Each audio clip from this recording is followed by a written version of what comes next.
I'd like to start with an email our oldest brother, Josh, sent. He wanted to be here, but he really doesn't give a shit. So anyway, he says, "Hi everyone, I wish I could have flown down there to talk about Caleb in person, but I can't afford it after buying Christmas presents for his 42 children.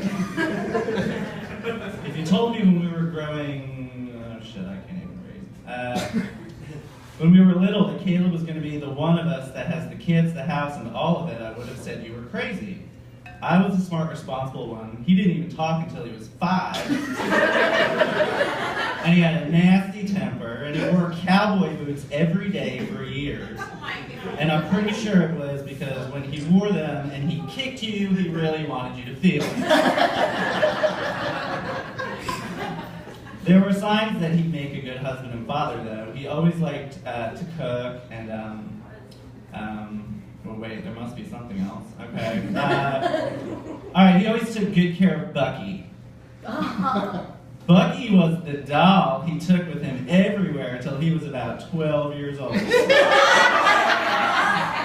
carried Bucky around so long that the body fell apart. And seriously, our grandmother had to make a new doll body for him.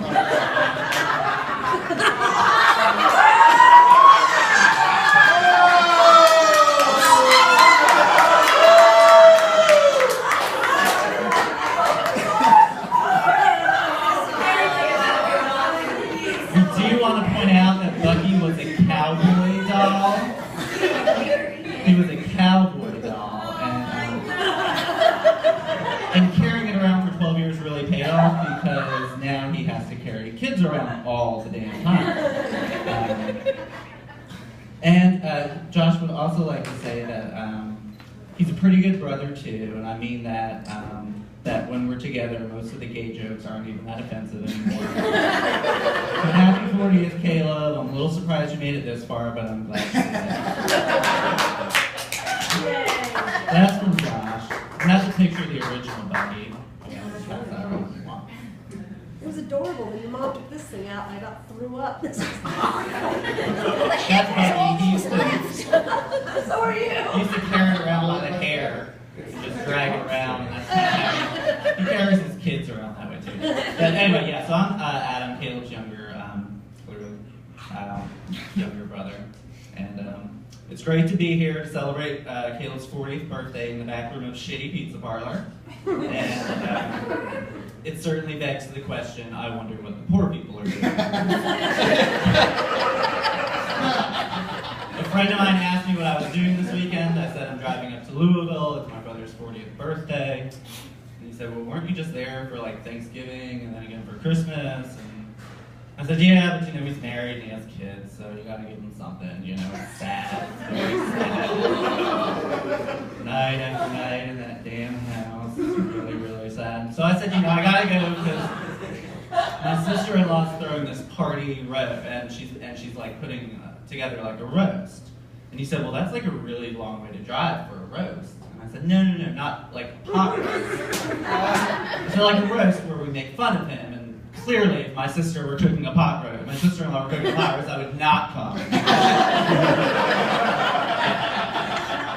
If anybody's ever had carrots cooking, you know what? She made us a chicken quesadilla once, but she used the whole chicken and didn't take the bones out. So that was not good. Anyway, it's really nice to be here with all you strangers and people I've only met once or twice. This is really thrilling for me to know special people in his life. Jesse's not here. Jesse is Caleb's best friend. Follows him around, kind of like in a Brokeback Mountain kind of way. Sure what their situation is, all I know is Jesse's burps smell like Caleb's farts. So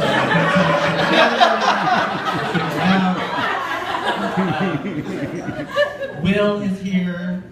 The first time I met Will and they told me he was gay, I went back in the closet.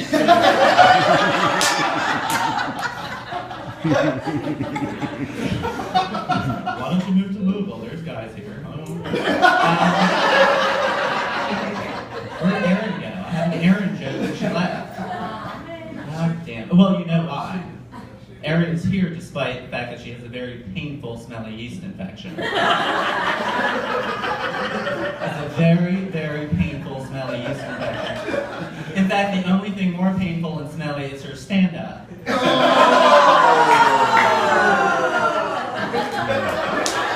I cannot believe she wasn't even here for that. That's like my favorite thing I'm going to say tonight. Oh, I looked at Erin, I got a cold sore.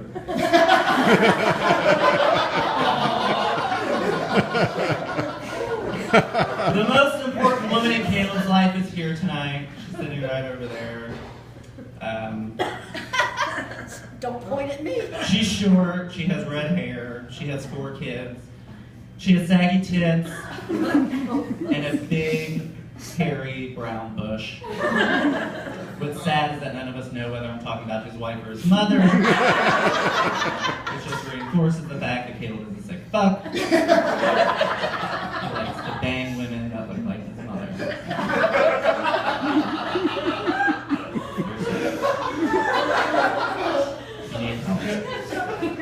Growing up with Caleb sucked. He was very bossy. When we played superheroes, he would always have to be Batman. And he would always make me be Robin, even though I wanted to be Catwoman. When we played Star Wars, he always got to be Han Solo, and he made me be Luke Skywalker, even though I wanted to be Princess Leia. And our favorite was when we played Dallas. Because don't all children like to play Dallas? He would always get to be JR, and he would make me be Bobby, even though I wanted to be Sue Ellen. So mean, so bossy. Do it again. At the end, she likes it when I make her wait. Yeah. He's got a key around his neck. Right. That's how he knows where that goes to. Alright, shut up, it's my time.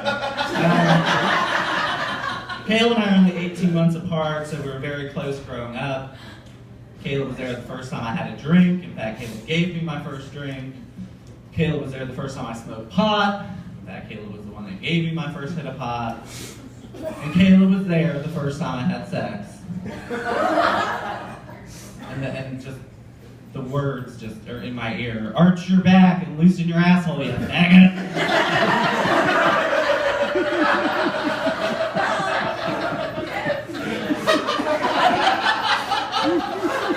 To this day, whenever I get a hemorrhoid, I think of Caleb.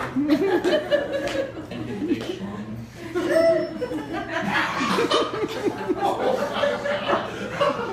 When we were little, he used to do like crazy shit all the time. Like one time we were playing in the fort, he stood up and like this nail went through his head. Seriously. So if you ever wonder